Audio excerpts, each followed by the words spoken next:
പ്രിയപ്പെട്ട സുഹൃത്തുക്കളെ, മാതൃഭൂമി ഇന്നലെ പുറത്തുവിട്ട സർവേയുടെ കേരള നിയമസഭാ തെരഞ്ഞെടുപ്പുമായി ബന്ധപ്പെട്ട സർവേയുടെ മൂന്നാം ഘട്ടത്തിൽ അവർ പുറത്തുവിട്ട 35 കോൺസ്റ്റിറ്റ്യുവൻസീസിനെ കുറിച്ച് ആദ്യമായി സൂചിപ്പിക്കാം. മറ്റു ചില കാര്യങ്ങൾ നമുക്ക് പറയാം. LDF മുന്നിലെത്തുമെന്ന് അവർ ഇന്നലെ പ്രവചിച്ച മണ്ഡലങ്ങൾ കണ്ണൂർ ജില്ലയിലെ ധർമ്മടം, കല്യാശ്ശേരി, തലശ്ശേരി മണ്ഡലങ്ങൾ, കോഴിക്കോട് ജില്ലയിൽ നിന്ന് കോഴിക്കോട് നോർത്ത്, പാലക്കാട് ജില്ലയിൽ നിന്ന് തരൂര്, തൃശ്ശൂർ ജില്ലയിൽ നിന്ന് ഒല്ലൂരും ഇരിങ്ങാലക്കുടയും, തിരുവനന്തപുരം ജില്ലയിൽ നിന്ന് ആറ്റിങ്ങൽ, ഇടുക്കി ജില്ലയിൽ നിന്നും ഉടുമ്പൻചോല, കൊല്ലം ജില്ലയിൽ നിന്ന് ചടയമംഗലം, അതുപോലെ തന്നെ പുനലൂർ. ഇന്നലെ അവർ പ്രവചിച്ചത് LDFന് അനുകൂലമായി പ്രവചിച്ചതാണ്. തിരുവനന്തപുരം ജില്ലയിൽ നിന്ന് പാറശാല, നെടുമങ്ങാട്, പുനലൂർ പറഞ്ഞു. കൊല്ലം ജില്ലയിൽ നിന്ന്, പത്തനംതിട്ട ജില്ലയിൽ നിന്ന് കോന്നി, അതുപോലെ കോഴിക്കോട് ജില്ലയിൽ നിന്ന് പേരാമ്പ്ര, നിലവിലെ LDF കൺവീനർ പ്രതിനിധാനം ചെയ്യുന്ന മണ്ഡലം. അപ്പോൾ അങ്ങനെ വരുമ്പോൾ 15 അസംബ്ലി സെഗ്മെൻറ്റ്സ് LDFന് അനുകൂലമായി ഇന്നലെ പ്രവചിച്ചു. UDFന് അനുകൂലമായി 16 അസംബ്ലി സെഗ്മെൻറ്റ്സാണ് ഇന്നലെ പ്രവചിച്ചത്. അത് കാസർഗോഡ്, വണ്ടൂർ, നാദാപുരം കോഴിക്കോട് ജില്ലയിൽ നിന്ന്, പെരിന്തൽമണ്ണ, വേങ്ങര, കോട്ടയ്ക്കൽ, തിരൂർ. ഇന്നലെ പ്രവചിച്ചതിൽ 5 അസംബ്ലി സെഗ്മെൻറ്റ്സ് മലപ്പുറം ജില്ലയിൽ നിന്നുണ്ട്.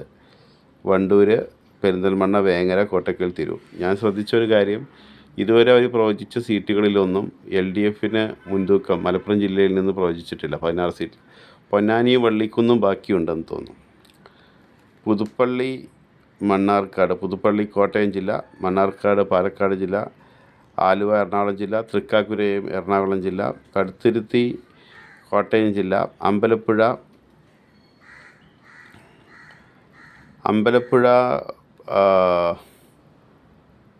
ആലപ്പുഴ ജില്ല, കുട്ടനാട് ആലപ്പുഴ ജില്ല, ചവറയും കൊല്ലവും കൊല്ലം ജില്ല.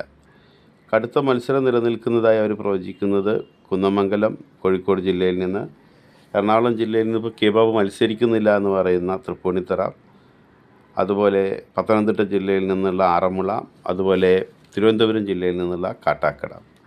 ഇങ്ങനെയാണ്. അപ്പോൾ ഇത് ഞാനിങ്ങനെ ഇന്നത്തെ പത്രം തന്നെ നോക്കിയിട്ടാണ് ഇത് പറയുന്നത്. ഇന്നത്തെ മാതൃഭൂമി പത്രം തന്നെ, ഇന്ന് മാതൃഭൂമി പത്രത്തിൽ ഇതിൻ്റെ ഡീറ്റെയിലായ റിപ്പോർട്ടുണ്ട്. മാതൃഭൂമി പത്രം, ഇന്നത്തെ മാതൃഭൂമി പത്രത്തിൽ ഇതിൻ്റെ എല്ലാ വിവരങ്ങളും അവർ നൽകിയിട്ടുണ്ട്. അപ്പോൾ ഇന്നലെ ചാനലിൽ അവർ പ്രക്ഷേപണം ചെയ്തിരുന്നു.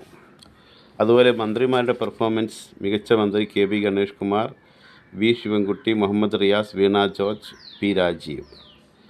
15 മന്ത്രിമാരുടെ പേര് അവർ നൽകിയിരിക്കുന്നതിൽ ഏറ്റവും അവസാനം 15ാമത് അവർ AK ശശീന്ദ്രനെയാണ് ഉൾക്കൊള്ളിച്ചിരിക്കുന്നത്. ഇപ്പോൾ ഈ നമ്മുടെ MP രാജേഷ് ഇതിലില്ല. 2 കാര്യങ്ങൾ പറയാനുണ്ട്. ഒത്തിരി കാര്യങ്ങൾ നമുക്ക് പറയാനുണ്ട്. ഒന്ന് എന്താണെന്ന് പറഞ്ഞു കഴിഞ്ഞാൽ, നിലവിലുള്ള 2 മന്ത്രിമാർ മുമ്പ് ലോക്സഭ MP മാരായിരുന്നു. അതിലൊന്ന് കണ്ണൂരിലെ നിലവിലെ MLA കടന്നപ്പള്ളി രാമചന്ദ്രൻ. അദ്ദേഹം മുമ്പ് ലോക്സഭാ പ്രതിനിധിയായിരുന്നു. അതുപോലെ തന്നെ നമ്മുടെ MP രാജേഷ്, അദ്ദേഹം മുമ്പ് ലോക്സഭ MP ആയിരുന്നു. അപ്പോൾ അവർ മന്ത്രി പദവിയിൽ ഇരിക്കുകയാണല്ലോ ഇപ്പോൾ. ഈ കടന്നപ്പള്ളി രാമചന്ദ്രനും MP രാജേഷും മന്ത്രി പദവിയിൽ ഇരിക്കെ MP മാരെന്ന നിലക്ക് മുമ്പ് അവർക്ക് ലഭിച്ചുകൊണ്ടിരുന്ന പെൻഷൻ വാങ്ങുന്നതുമായി ബന്ധപ്പെട്ട് വലിയ ക്രമക്കേടുണ്ടായി എന്നുള്ള വാർത്ത വരുന്നുണ്ട്. അത് എന്താണെന്ന് ഞാൻ ഡീറ്റെയിലായിട്ട് ഡിസ്ക്രിപ്ഷനിലോ അല്ലെങ്കിൽ ഇതിൻ്റെ കൂടെ ഒരു പിക്ചർ പോലെ കൊടുക്കാം. MP മാരെന്ന നിലയിലുള്ള അവരെ പെൻഷൻ വാങ്ങുന്നതുമായി ബന്ധപ്പെട്ട് വലിയ ആരോപണം ഉയർന്നിട്ടുണ്ട്. അതുപോലെ ഇന്ന് ഇപ്പോൾ retired SP George Joseph sir പറയുന്നത് ഞാൻ കേട്ടു. അപ്പോൾ ഞാൻ അതിൻ്റെ വസ്തുത പരിശോധിക്കുകയും ചെയ്തു. KB ഗണേഷ് കുമാറിൻ്റെ 2ാം ഭാര്യ, ഇപ്പോൾ മികച്ച മന്ത്രിയായി പറഞ്ഞിട്ടുള്ള KB ഗണേഷ് കുമാർ, പൊതുപ്രവർത്തകരുടെ സ്വകാര്യ ജീവിതവും ഇതുപോലെ പുറത്തേക്ക് അതിൻ്റെ ചില വിവരങ്ങൾ പുറത്തേക്ക് വരുമ്പോൾ അതിങ്ങനെ ആയിരിക്കും, അത് സംശുദ്ധമായിരിക്കണം. സംശുദ്ധമായ ഒരു സ്വകാര്യ ജീവിതം അവർക്കുണ്ടാവണം. KP ഗണേഷ് കുമാറിൻ്റെ കുടുംബ വീട്ടിൽ അദ്ദേഹത്തിൻ്റെ നിലവിലെ ഭാര്യ വരികയും ഭാര്യ വന്നപ്പോൾ അദ്ദേഹത്തെ കാണാൻ പറ്റാത്ത രീതിയിൽ കാണുകയും അങ്ങനെ അത് ഭാര്യ ചിത്രീകരിക്കുകയും ചെയ്തു. അങ്ങനെ KP ഗണേഷ് കുമാറിൻ്റെ മന്ത്രി എന്നുള്ള നിലക്കുള്ള അദ്ദേഹത്തിൻ്റെ സ്റ്റാഫിൽപ്പെട്ട ആളുകൾ അവരുടെ ഫോൺ പിടിച്ച് വാങ്ങാൻ ശ്രമിക്കുകയൊക്കെ ബന്ധപ്പെട്ടുള്ള പരാതി വന്നിട്ടുണ്ട്. അതേ സംബന്ധിച്ച് വാർത്തകൾ വന്നിട്ടുണ്ട്. KSUവിൻ്റെ സംസ്ഥാന വൈസ് പ്രസിഡൻറ്റ് ഇതേക്കുറിച്ച് വാർത്ത ഫേസ്ബുക്കിൽ ഷെയർ ചെയ്തിട്ടുണ്ട്. പല അച്ചടി മാധ്യമങ്ങളുടെയും ഡിജിറ്റൽ മീഡിയയിൽ, അതായത് അതിൻ്റെ വെബ്സൈറ്റിൽ ഈ വാർത്ത വന്നിട്ടുണ്ട്. ഞാൻ പരിശോധിച്ചപ്പോഴും വാർത്ത സ്ഥിരീകരിക്കാൻ കഴിഞ്ഞു. മറ്റൊരു പ്രധാനപ്പെട്ട വാർത്ത, ഈ നാട്ടിക അസംബ്ലി സെഗ്മെൻറ്റിൽ നിന്ന് മത്സരിക്കുന്ന CPIയുടെ നിലവിലുള്ള MLA അദ്ദേഹത്തിന് സീറ്റ് നിഷേധിക്കുന്ന ഒരു സാഹചര്യത്തിൽ അവിടെ ഗീതാ ഗോപി എന്നോ മറ്റോ പറയുന്ന ഒരു കാൻഡിഡേറ്റിനെ പരിഗണിക്കുന്നുവെന്നും അവർക്കാണ് കൂടുതൽ പാർട്ടിക്ക് വേണ്ടി ഫണ്ട് റേസ് ചെയ്യാൻ കഴിയുന്നത്, അതുകൊണ്ടാണ് അവരെ പരിഗണിക്കുന്നത് എന്നുള്ള ആരോപണം ഉന്നയിച്ചിരിക്കുന്നു. അപ്പോൾ നമ്മൾ സൂചിപ്പിക്കുന്നത്, ഇങ്ങനെ നമ്മൾ നോക്കൂ, ഇന്ന് 2-3 ദിവസമായി വന്നുകൊണ്ടിരിക്കുന്ന വാർത്തകളാണിത്. അതായത് മന്ത്രിമാരായിരുന്ന ആളുകൾ നേരത്തെ MP മാരായിരുന്നപ്പോൾ വാങ്ങിയിരുന്ന പെൻഷൻ അവർ തുടർന്ന് വാങ്ങുന്നതുമായി ബന്ധപ്പെട്ട് ഉയർന്നു വന്നിട്ടുള്ള ആരോപണം, അതുപോലെ തന്നെ നാട്ടിക MLA ഉയർത്തുന്ന ആരോപണം, KP ഗണേഷ് കുമാറിനെതിരെ ഇന്ന് നമ്മൾ കേൾക്കുന്ന ഈ വാർത്ത. അപ്പോൾ ഇങ്ങനെ ഓരോ ദിവസവും വാർത്തകൾ ഇങ്ങനെ മാറി മറിഞ്ഞുകൊണ്ടിരിക്കുക. അപ്പോൾ എങ്ങനെയാണ് ഈ തെരഞ്ഞെടുപ്പ് ഫലം പ്രവചിക്കാൻ കഴിയുകയെന്ന് നമുക്ക് ഒട്ടും മനസ്സിലാവുന്നില്ല. മറ്റൊരു പ്രധാനപ്പെട്ട വാർത്ത, CPM തന്നെയും ഒരുപാട് PR ഏജൻസികളെ ഡിപ്പെൻഡ് ചെയ്യാനുള്ള രാഷ്ട്രീയ പ്രവർത്തനം നടത്തുന്നത്. അപ്പോൾ അവർ PR ഏജൻസിയെ ഉപയോഗിച്ച് ഒരു സർവേ നടത്തിയപ്പോൾ വലിയ തിരിച്ചടി ഇടതുപക്ഷ ജനാധിപത്യ മുന്നണി നേരിടാൻ പോകുന്നു എന്നുള്ളത് ആ PR ഏജൻസി നൽകിയ റിപ്പോർട്ടിൽ പറയുന്നു എന്നാണ് പറയുന്നത്. അപ്പോൾ അതിൻ്റെ എല്ലാ കാര്യങ്ങളിലേക്കും പോവാതെ ഞാൻ 1-2 കാര്യങ്ങൾ മാത്രം ഹൈലൈറ്റ് ചെയ്ത് പറയാം. അതിലൊരു പ്രധാനപ്പെട്ട കാര്യം, ഈ CPMന്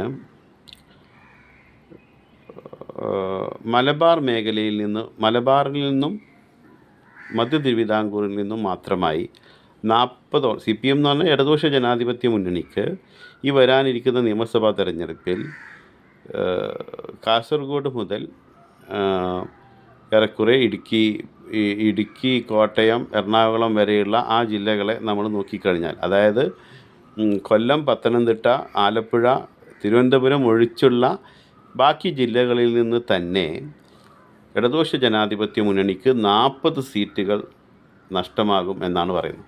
ഞാനതേക്കുറിച്ച് ഇങ്ങനെ പരിശോധിച്ചപ്പോൾ എനിക്ക് കാണാൻ കഴിഞ്ഞത്, മൊത്തം സീറ്റുകൾ ഇപ്പോൾ നിലവിൽ PV അൻവർ പോയതോടുകൂടി 98 സീറ്റാണുള്ളത്. അപ്പോൾ ഇതിൽ തെക്കൻ കേരളത്തിൽ നിന്ന്, അതായത് കൊല്ലം, പത്തനംതിട്ട, തിരുവനന്തപുരം, ആലപ്പുഴ ജില്ലകളിൽ നിന്ന് ഒരു 34 സീറ്റുകൾ നേടിയിട്ടുണ്ട് ഇടതുപക്ഷ ജനാധിപത്യ മുന്നണി. അപ്പോൾ 98-ൽ നിന്ന് 34 കഴിച്ചാൽ നമുക്ക് കിട്ടുന്നത് പിന്നെ 64 സീറ്റുകളാണ്. ഈ 64 സീറ്റുകളാണ് അപ്പോൾ ഈ മലപ്പുറം, കാരണം PV അൻവറിനെ ഒഴിവാക്കിയ ശേഷം, അതായത് 64 സീറ്റുകളിൽ നിന്ന് മലപ്പുറം, മധ്യ തിരുവിതാംകൂർ മേഖലയിൽ നിന്നുള്ള ഈ 40 സീറ്റുകൾ കുറയുന്നു പറഞ്ഞാൽ, അത് കുറച്ച് കഴിഞ്ഞാൽ നമുക്ക് കിട്ടുന്നത് അവിടെ പിന്നെ കിട്ടുക, അതായത് 64 സീറ്റിൽ നിന്ന് 40 സീറ്റ് കുറച്ച് കഴിഞ്ഞാൽ നമുക്ക് പിന്നെ അവിടെ 20 സീറ്റുകളല്ലേ കിട്ടും. അപ്പോൾ 20 സീറ്റുകൾ, അതായത് മധ്യ തിരുവിതാംകൂറിൽ നിന്നും മലബാറിൽ നിന്നുമായി ഇടതുപക്ഷ ജനാധിപത്യ മുന്നണിക്ക് ഈ വരാനിരിക്കുന്ന തെരഞ്ഞെടുപ്പിൽ 24 സീറ്റുകൾ ലഭിച്ചേക്കും. അതുപോലെ അവർക്ക് തെക്കൻ കേരളത്തിൽ നിന്ന്, അതായത് ഞാൻ നേരത്തെ സൂചിപ്പിച്ച ആ ആലപ്പുഴ, തിരുവനന്തപുരം പോലെയുള്ള ജില്ലയിൽ നിന്ന് ലഭിക്കുന്ന 34 സീറ്റുകളോട് ചേരുമ്പോൾ 54 സീറ്റുകളിലാണ് ഇത്തവണ ഇടതുപക്ഷ ജനാധിപത്യ മുന്നണി വിജയിക്കാൻ സാധ്യത എന്നുള്ളതാണ്. ഇനി ആ റിപ്പോർട്ടിൽ പറയുന്നതായി ഞാൻ കേട്ട വിവരം എങ്ങനെയാണ്, സഖാവ് പിണറായി തന്നെ ഈ മന്ത്രിസഭയെ നയിക്കുകയാണ് എങ്കിൽ വലിയൊരു പരാജയം, അപ്പോൾ ഇത്രയൊന്നും സീറ്റല്ല പറയുന്നത്, വളരെ ചെറിയ സീറ്റുകൾ മാത്രമേ വിജയിക്കാൻ സാധ്യതയുള്ളൂ എന്നാണ് പറയുന്നത്. അതിലേക്ക് ഞാൻ പോകുന്നില്ല.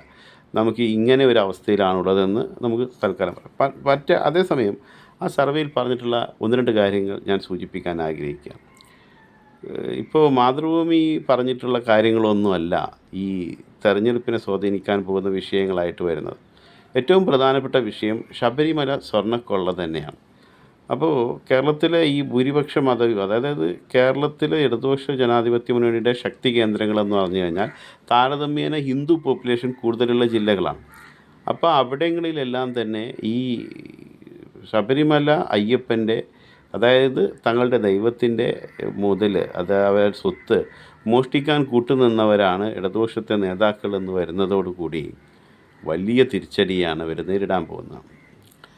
അപ്പോൾ ശബരിമല സ്വർണ്ണക്കൊള്ള വിഷയം ഈ തെരഞ്ഞെടുപ്പിൽ ജനങ്ങളെ സ്വാധീനിക്കുന്ന ഒരു വിഷയമായിരിക്കും. മറ്റൊന്ന്, മുസ്ലിം മതന്യൂനപക്ഷ വിഭാഗങ്ങൾക്കെതിരെ അല്ല അവർ പറയാം ഞങ്ങൾ ചില പ്രദേശങ്ങളെക്കുറിച്ച് പറഞ്ഞു, അല്ലെങ്കിൽ ഞങ്ങൾ ജമാഅത്തെ ഇസ്ലാമിയെക്കുറിച്ച് പറഞ്ഞു എന്നങ്ങനെ. പക്ഷെ അങ്ങനെയല്ല. അതായത് മൊത്തത്തിൽ ഈ Saji Cherian, A K Balan, A Vijayaraghavan, അതുപോലെ മുഖ്യമന്ത്രി പിണറായി വിജയൻ, മുമ്പ് കോടിയേരി ബാലകൃഷ്ണൻ, ഇങ്ങനെ ഇവരെല്ലാം എ വിജയരാഘവൻ, ഇവരെല്ലാം എം വി ഗോവിന്ദൻ, ഇവരെല്ലാം നടത്തിക്കൊണ്ടിരിക്കുന്ന ഇത്തരം പരാമർശങ്ങളെ തുടർന്ന് മുസ്ലിം സമുദായത്തിന് ഇടയിലൊരു വലിയ വെറുപ്പ് ഇടതുപക്ഷ ജനാധിപത്യ മുന്നണിയുടെ ഒരു അകൽച്ച ഉണ്ടായിട്ടുണ്ട്. അതിന് മറികടക്കാൻ വേണ്ടിയാണ് ഇപ്പോൾ അവർ ഈ നമ്മുടെ കോഴിക്കോട് ജില്ലയിൽ ഒരു മർക്കസ് യുനാനി മെഡിക്കൽ കോളേജുണ്ട്. അതിന് അവർ എയ്ഡഡ് പദവി നൽകാൻ ശ്രമിച്ചു. ജിഫ്രി മുത്തുക്കോയ തങ്ങളെ ഏതൊക്കെയോ രീതിയിൽ ആദരിക്കാൻ വേണ്ടി പിണറായി ശ്രമിക്കുന്നു. ഇത്തരത്തിലുള്ള ഈ ശ്രമങ്ങൾ ഇത് യഥാർത്ഥത്തിൽ കേന്ദ്രത്തിൽ BJP ഇതുപോലെ ചെയ്യാറുണ്ട്. മുസ്ലിങ്ങൾക്കെതിരെ പ്രവർത്തിക്കുകയും എന്നിട്ട് ഏതെങ്കിലും നോർത്ത് ഇന്ത്യയിൽ നിന്നോ, അല്ലെങ്കിൽ ഇപ്പോൾ കാന്തപുരം തന്നെയും പ്രധാനമന്ത്രിയെ കണ്ടല്ലോ, അങ്ങനെ കാണുമ്പോൾ അതിനെ വലിയ രീതിയിൽ ഹൈലൈറ്റ് ചെയ്യുകയും എന്നിട്ട് ഞങ്ങൾ മുസ്ലിങ്ങൾക്കെതിരല്ല എന്ന് അതിലൂടെ സ്ഥാപിച്ചെടുക്കാൻ ശ്രമിക്കുകയും ചെയ്യും.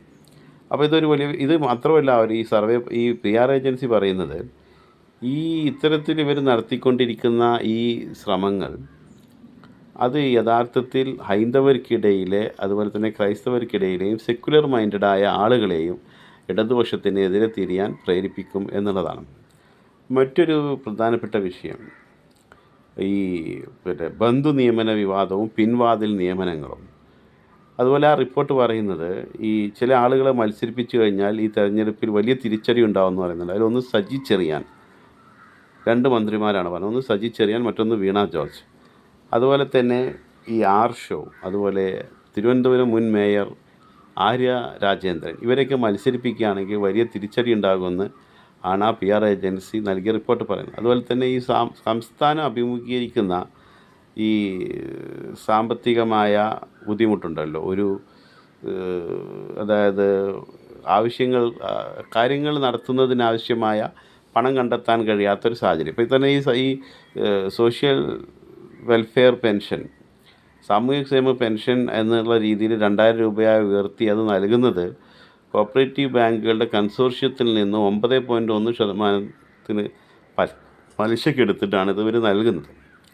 അപ്പോൾ ഇതെല്ലാം ചേർന്ന്, അതായത് സംസ്ഥാനം ഗുരുതരമായ സാമ്പത്തിക പ്രതിസന്ധിയിലൂടെയാണ് കടന്നു പോകുന്നത്. അപ്പോൾ കിഫ്ബി മറ്റു കാര്യങ്ങളൊക്കെ ഇവർ പറയും. പക്ഷേ ഇതിൻ്റെ എല്ലാം ഒരു ഫലമായിട്ട് മാതൃഭൂമി ഈ കാണുന്നതിനും അപ്പുറത്തേക്കുള്ള വലിയൊരു തിരിച്ചടി ഇടതുപക്ഷ ജനാധിപത്യ മുന്നണി അഭിമുഖീകരിക്കുന്നു എന്നാണ് കാണാൻ. അതേസമയം തന്നെ മാതൃഭൂമി ഇപ്പോൾ ഇനി അവസാന ഘട്ടത്തിൽ ഉൾപ്പെടുത്താനിരിക്കുന്ന സർവേയിൽ വള്ളിക്കുന്ന്, നാട്ടിക, കൊടുങ്ങല്ലൂർ, കളമശ്ശേരി, നേമം, കഴക്കൂട്ടം, അഴീക്കോട്, കണ്ണൂർ പോലെയുള്ള മണ്ഡലങ്ങൾ ബാക്കി നിൽക്കുന്നു എന്ന് ഞാൻ കരുതുന്നു.